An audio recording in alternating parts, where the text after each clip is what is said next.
Hello and welcome to the Specialty Matcha Podcast. My name is Ryan. This is my co-host Zongjun, Hello, hello. who also goes by Sam, and we're the co-founders of Sanko Matcha Products. We launched this podcast to discuss our learning journey in matcha, share startup stories, and interview experts. And today we're doing a very mini update. We've been very busy this week and didn't have time to completely edit a podcast episode.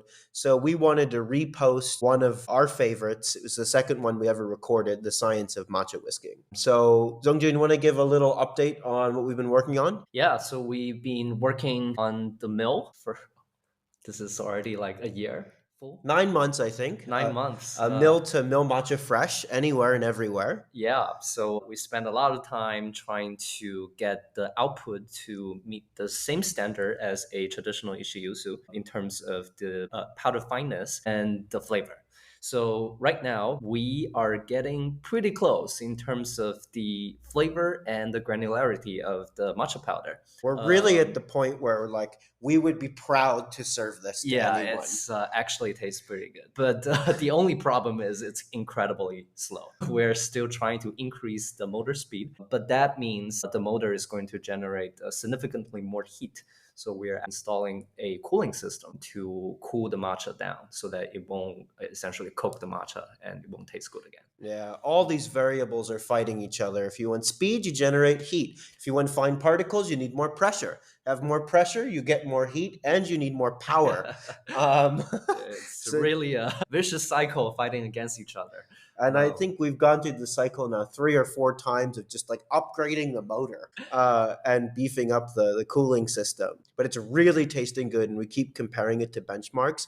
And another thing that I think people listening to this might be generally interested in is very few people have the opportunity to taste matcha on the day one of shelf life, like right after it was milled, and taste the transformation. So we've been tasting it from day zero and through about a 1 week cycle every day.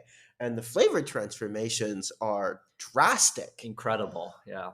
They're very different products, actually, almost every day. Honestly, even after the powder gets milled and gets sit for a couple hours, it starts to change. Yeah. It tastes very different. And that arc is pretty different when we run Okumadori through it, or if we run Samidori, or if we run through something like Yabukita. These degradation, I don't even want to call them degradation, because it's even 1 week, Transformation. it transforms. Actually, even after 1 week, it tastes still pretty good. But it tastes very different. And they go through these kind of different cycles, especially around creaminess, especially around astringency and bitterness. In particular, those variables really change. Honestly, they all taste very good in their different time interval. I personally really like when it's really just fresh out of the mill. It has a very interesting, I think we milled a samidori, and it has a very interesting floral, white flower notes that I really have never experienced in other samidori. So that's very, very interesting characteristic, and that flavor just disappeared. It's a totally different matcha. We had a very similar experience with Marukyu's higher end matcha blend. It was called Tenju? Tenju. It was called Tenju, where it had this beautiful high-end olive oil note that disappeared one day later. It's this stuff is extremely fragile, but it's really interesting tasting those differences and kind of understanding the different granularities of matcha. Turns out you really, really want clumps. When matcha comes out of our machine and it's acting like sand, we know that we have not applied enough pressure. But now it's floating around everywhere. It's producing these chunks that attach to the ceiling of the machine, where it's just so fluffy and so It's like fine. snowflakes. It's like snowflakes. When it comes out of the machine, it kind of snows out, which makes a gigantic mess, which is another problem we need to solve. But that's when we really knew that we were milling to a fine enough granularity. Happy headache. Happy headache. Happy right? headache. Good headache. But milling matcha is a mess. So that's our mini update. We are going to now link to the episode, The Science of Matcha Whisking, which is one of our favorites. If you haven't listened to it, please enjoy. If you have listened to it, we do have a mini update. We've actually learned some things that probably should have been included in that episode that we just didn't know at the time. A big thank you to Ian from Unomi, who sent me a research paper who told me that matcha foam stability and matcha foaming agents are actually more than just surfactants, primarily a compound called T-saponins, but also pectin. When you mill matcha in these natural plant tissues, you actually get quite a bit of pectin, which really helps foam stability. And there was a research study, I believe it was when you removed the pectin, you lost a lot of foam stability, or if you added more, it in conjunction with the surfactants add to the foam stability. So that was a detail that was missed in the previous recording. Do you know the degradation rate of surfactants and pectin being different or about the same? I have no idea. I bet pectin is relatively stable, but for surfactants like T-saponin, I have no idea. It's a good question. I don't know. Oh, we can look into it. And I bet the finer the matcha particle size, like the finer you mill it, you get more like free pectin floating around because you've really broken down those plant tissues. The other thing that I was researching that belonged in this that I didn't learn until after this was recorded was evaporative cooling. So if you have the hotter the matcha, the more water is going to evaporate off the surface, which can be net destructive for foam. But it turns out the higher the temperature, typically the better extraction you get for surfactants and pectin.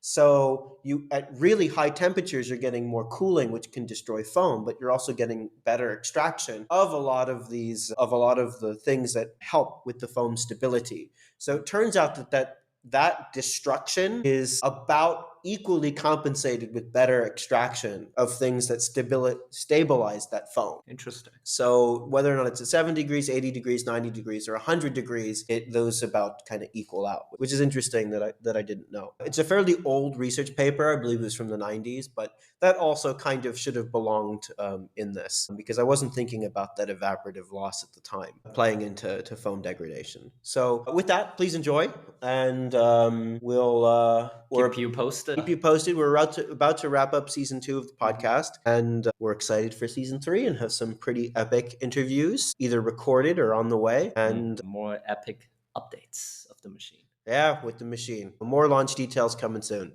All right. All right. Enjoy. See you. So today we are going to talk about the science of whisking matcha.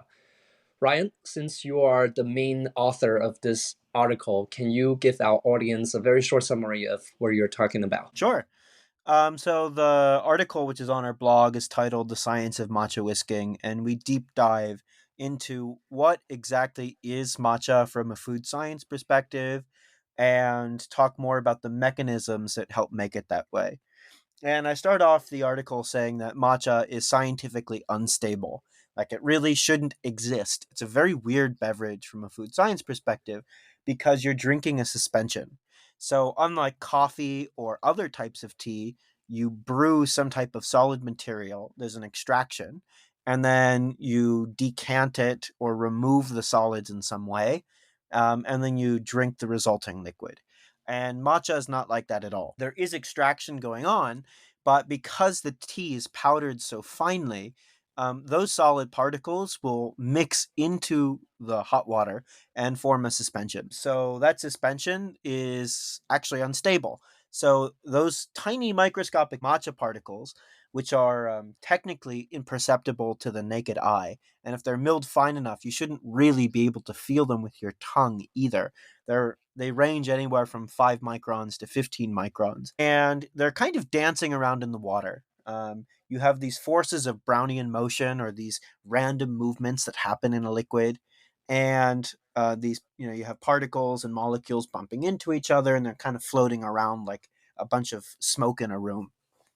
And because the matcha still has mass, gravity will eventually bring it and settle it to the bottom. But the finer you mill matcha and the more surface area it has, the longer it will dance. So it turns out that matcha milling has a huge impact on the stability of a matcha suspension. Some milling methods, like ball milling or industrial milling, gives really round or spherical particle shapes, particle morphologies, and those will sink faster than those milled with the traditional Japanese millstone called an ishiusu, which produce very jagged particles. So the article goes into that and the science behind why that creates a better suspension. And then it also details the other really interesting fact about matcha is that it contains all 3 states of matter.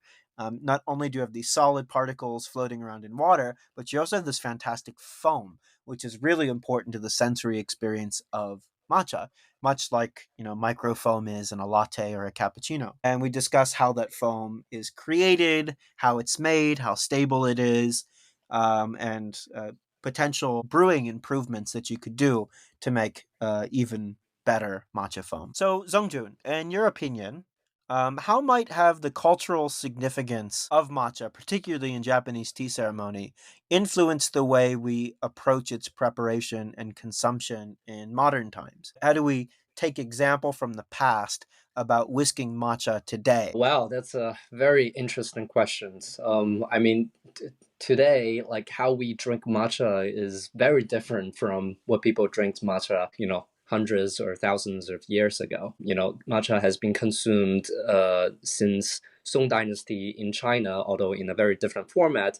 And then it was later on evolved into a Japanese tea ceremony, first in Kyoto and then spread across the entire Japan.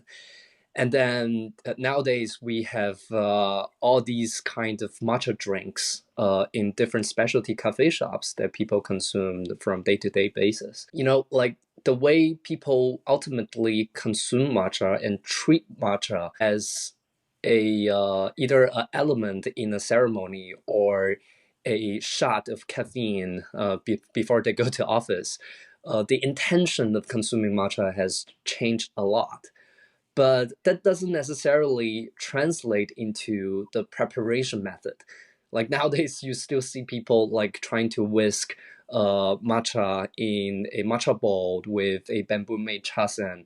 That doesn't necessarily have any difference with tools being used 100 years ago in Japan, where matcha was meant to be consumed maybe once a day or once a week, and the tools are very carefully maintained and prepared and used, and then cleaned again with this very set up ceremonial procedure. Whereas nowadays, same tools has been used in specialty coffee shops, maybe like 100 times a day. You see all these very sad-looking chasen sitting around, and it's a really weird retrofitting of a past tool into this modern consumption habit. Yeah. And I see a really interesting reason for this. And I think it goes back to the article is that matcha preparation is difficult. It will clump on you if you do things wrong. If the water temperature is, too hot or too cold, you can have various problems with taste and texture. Um, it's a lot of people have a lot of trouble getting very good matcha foam. It's like a difficult thing. It's a very technique driven thing, and even like tea ceremony practitioners can spend a lifetime getting perfect foam, perfect whisking technique. And when you see Yeah, someone who's really good, it's like wow. Like I know both yeah, Sam, you and I have seen some really impressive matcha whiskers out there, and you're like, oh my god, that must have taken decades. that's right. That's right. I mean, like it takes a lot of practice just to get the matcha phone up I mean, like both you and I have been professionally trained in matcha ceremony schools. Me in Omoto Senkei doesn't really care about matcha foam that much, but in other schools like Ura Senkei, foam is very important. And also, like if you go back to Song Dynasty, like half matcha or mocha at a time, foam up is considered to be a competition. Like people actually compete against each other about how thick the foam and how long lasting the foam is. Yeah, for certain. Yeah, days, like you hand the bowl to a barista who has been probably signed up a week ago and try to ask him or her to, prepare a perfect bowl of matcha with perfect foam. I think that's a big ask. That's a big ask. And what you've been seeing is that like people sometimes they just give up trying. Like they don't really, try to whisk a good bowl of matcha or produce, nice thick foam. Like they just, mix matcha with water and then pour that into a shot of milk, and then voila, matcha latte is ready. Or, if they do have any interest, there's really only one place to look, and it's to look to tea ceremony, right? Like some of the like earliest missionaries, so to speak, for the spread of matcha popularity in the world were Japanese tea ceremony practitioners. Like Urasenke in particular has done a fantastic job going from, country to country, city to city, where there are practitioners that have been doing it for decades and all across the world in many different languages. These schools exist. And naturally, they are the experts. So, when matcha became more and more popular in specialty coffee shops or in other form factors, you look to where people who have experience are. And I think that's why we see a lot of this retrofitting. And it will be interesting to see as new tools be invented that kind of take matcha science and functional design and merge the two to help remove some of this lifetime of skill that it requires to get a perfect sensory outcome. Yeah, I think it's necessary, because imagine training someone to meet that outcome. The resources need to be spent from a per person basis, probably going to be immense. It doesn't necessarily take that much resources to train a barista to produce a good espresso or a good Americano, right? But on the other hand, if with all these current tools available, in order to produce a good cup or bowl of matcha, or even a good cup of matcha drinks, it's gonna take more time and gonna take a lot more resources. Exactly. So, Zongjun, also in this article, we talk a lot about quality or producing a good sensory outcome or a good tasting cup of matcha. And this question around quality and the characteristics that make up a high quality bowl of matcha, to what degree do you agree with me about the objective and subjective interpretations of quality? Right. So I talk about in the article, you don't want it too bitter, you don't want any clumps, you want to produce stable foam. But if you go to an Emoto Japanese tea ceremony practitioner, right, they're not going to want a lot of foam. Right? You go to Song Dynasty Mocha, right, high quality matcha was a lot of foam. Or maybe there's some parallel universe where extremely bitter tea is considered very prized, and you actually want to express those flavors. So, Yeah, like, to what degree is all of this arbitrary when we talk yeah. about quality? I mean, like, it really depends on what is being valued, essentially, right? Like in Channel Yu, tea is oftentimes not really the center, or the main character under the spotlight. And if you go to Song Dynasty Mocha ceremonies, same theory applies. Like, it's not really about the taste of the tea; it's about all the other things that people care about. So I would say that definitely in the parallel universe, probably people are competing against each other about how bitter their tea can be. But from a pure sensory or flavor point of view, especially nowadays when people drink matcha for its flavor and sometimes for its effect, that's not really related to who whisk the thickest foam, or who has the most elegant gesture in folding the napkin, or have the best matching theme of a calligraphy and flower to the tea and to the season. It's about the flavor. It's about how nice and how smooth the tea is, how creamy the foam is, and how nicely the matcha is mixed with milk or oat milk, depending on your dietary choices. But it's about the taste. Like, people care about the taste. People doesn't necessarily care about how beautiful you prepare the matcha, or how well you have been trained, and how deep your understanding about matcha is. They regular consumer don't care about that.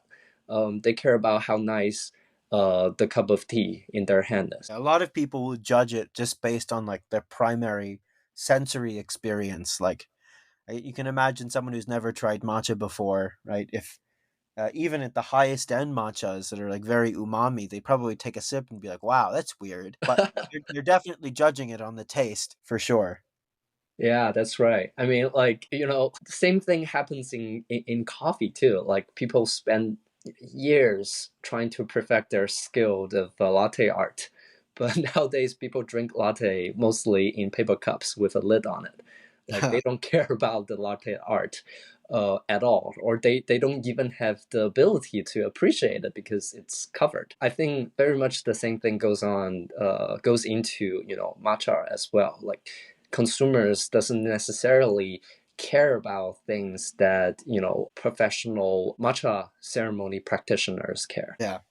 I mean, matcha really belongs to the world now, right? Like matcha and tea ceremony, or at least some percentage of matcha, large percentage of matcha consumption, is headed in a separate direction than it was 50 years ago, where it was very intertwined to ceremony. And Yeah, I yeah. think that's a good thing, right? Like these things need to evolve, and it needs to exist on its own for the future of matcha, and to see a lot more innovation that's not restricted by what are very hierarchical institutions, which are Japanese tea ceremony schools, where very little change occurs, and it's optimized for a ceremonial context, not necessarily for the average consumer who would really enjoy fantastic matcha. Yeah. I mean, I'm not trying to talk down on, Channel Yu or Song Dynasty Mocha. I mean, like, they are great. They are a form of art that need to be appreciated. But, that doesn't necessarily translate into how people drink matcha nowadays. It's becoming more of a daily drink, just like, coffee and loose leaf tea, with wonderful taste and also with a great, physical effect. It has good levels of caffeine, which I definitely need right now from day to day. And L-theanine. I And mean, the theanine, that's right. There. psychological effects of drinking matcha, you know, are not only, let's say rediscovered by a lot of modern health gurus, but I mean they've been known for centuries.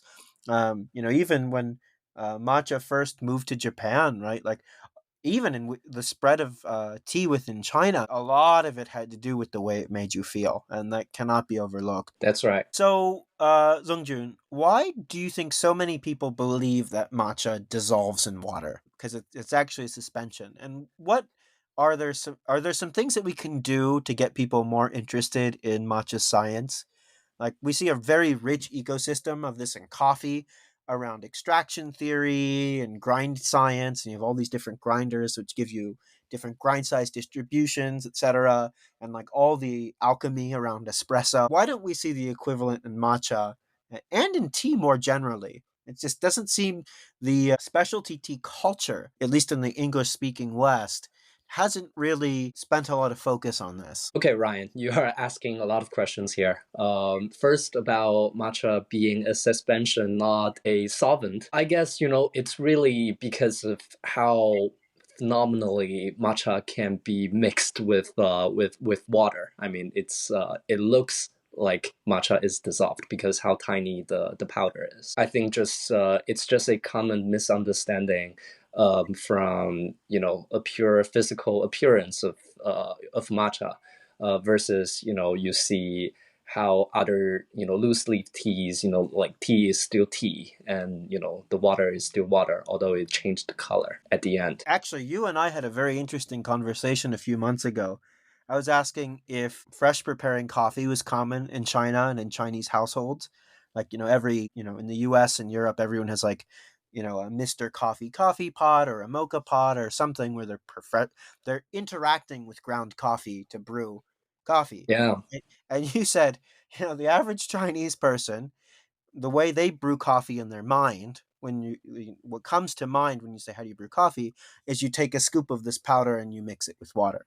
Like And for then like a billion people, like making coffee is where you dissolve a liquid, and I think it's kind of the opposite for matcha on this side of the world. Yep.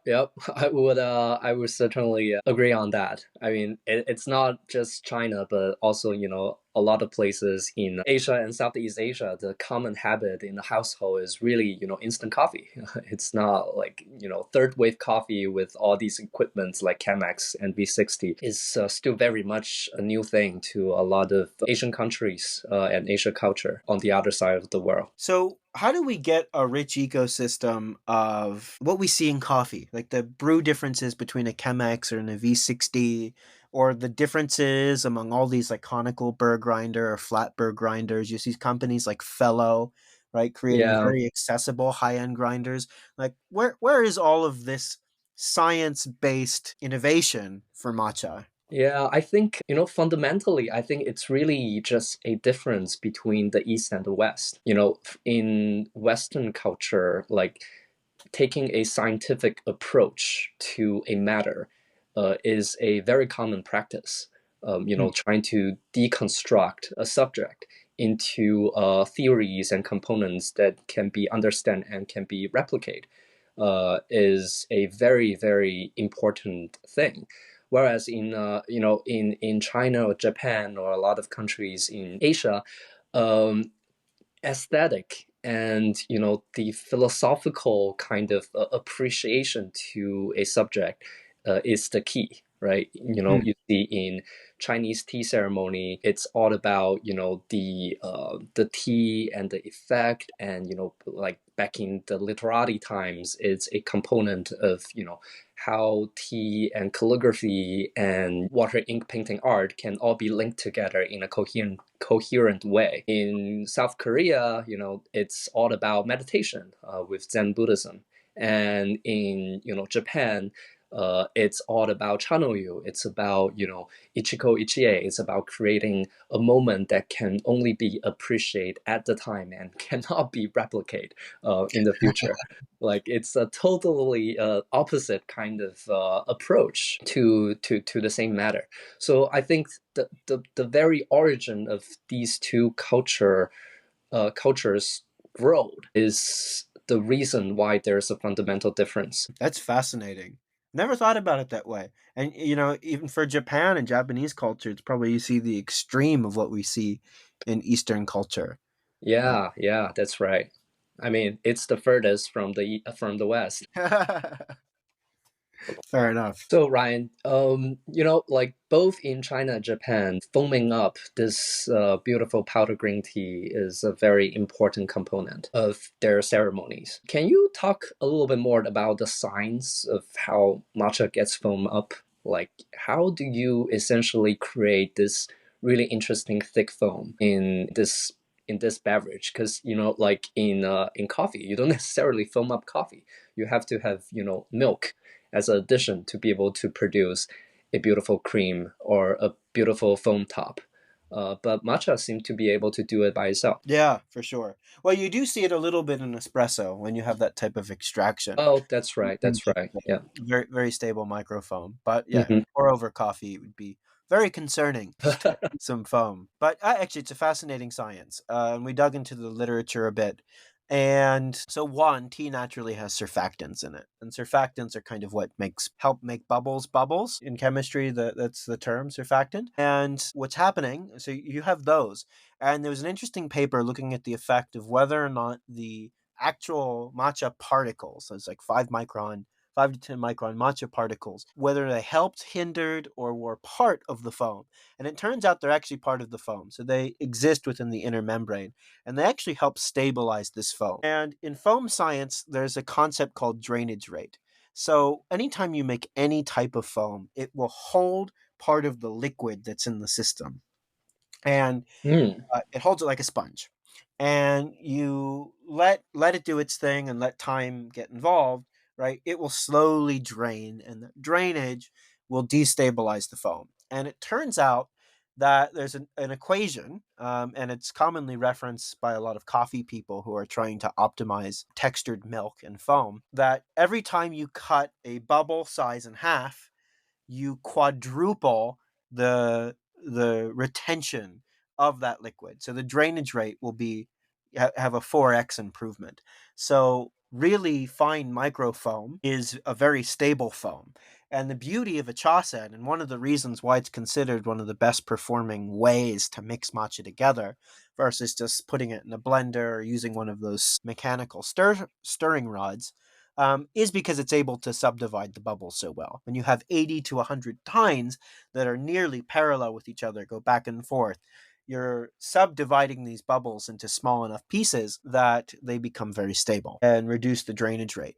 The other thing that's really fascinating about there's actually two more fascinating things. The next is a phenomenon called Oswald ripening.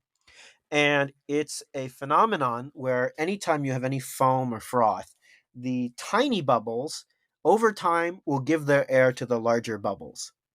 So if you want to create a stable foam, you need to create very even bubble size.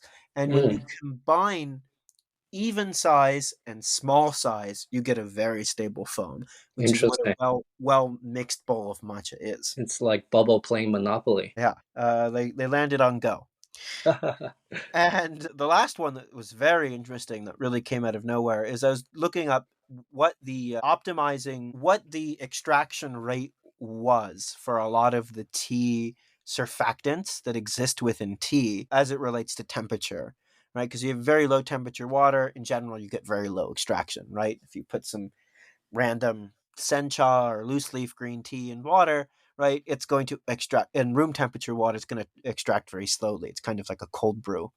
And obviously, the hotter you go, the faster you hydrate the leaf, and then you can extract things from it. And it turns out that most of the surfactants that are responsible for these bubbles, peak extraction is 70 degrees Celsius, which is really interesting because most people recommend consuming matcha between 70 or preparing matcha between 70 degree and 80 degree Celsius water, but primarily for the taste because, matcha has an unusually high number of catechins, which is a type of polyphenol or antioxidant, and those tend to extract into the water at around 80 degrees. So there's a flavor argument, but it turns out there's also a foam argument why you want to keep your brew temperature around 70 degrees Celsius. Very interesting. Like I never learned about all the science of matcha back when I was practicing Chanoyu in Omoto-senke. This is certainly, all of these learning journey has been very interesting to me. Yeah. It's interesting because, like, you have, over almost 1,000 years or over 1,000 years of iteration. And it really actually has converged. And like just putting a scientific lens on it and having going through the research, right, we can explain like why some of those, how they converged at what Yeah. the same conclusions, but without necessarily Yeah, knowing the it's almost like traditional Chinese medicine. Mm, It's like empirical science. People throughout iterations trying to optimize for some goals, and they landed on something that can be scientifically explained. Yeah, exactly. Well, thank you for listening to the Specialty Matcha podcast. I think that's all we have for today. We're going to be producing a lot more content, so please subscribe, follow. You can find us wherever you find podcasts, recommend us to a friend. We have very few ratings, so if you could give us a 5-star review, we'd be very appreciative. And thanks for listening. Take care. Bye. Bye bye.